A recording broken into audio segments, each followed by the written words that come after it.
How to add a family member to Life360 app. So if you want to add a family member to Life360 app, then what you need to do is first you just need to simply open up your Life360 application. Make sure that you've logged into your account. Now once you've opened the application, make sure once you've logged in, you need to scroll down and tap on add a person. Once you tap on add a person, then you need to simply send the code. So you need to share this code out loud or send it in a message, so that you'll be able to invite members to the Linda family circle, which is your family circle. So if you want to add members, then you just need to simply tap on send code. Select the persons to whom you would like to send the code. So for example, I'll just simply go with the Instagram chat, and here you need to send it to anyone that you're comfortable with.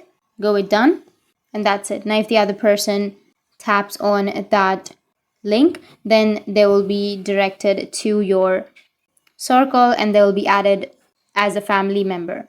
So that's how you can add family members through Life360. And if you have any questions, feel free to comment below. Thanks for watching.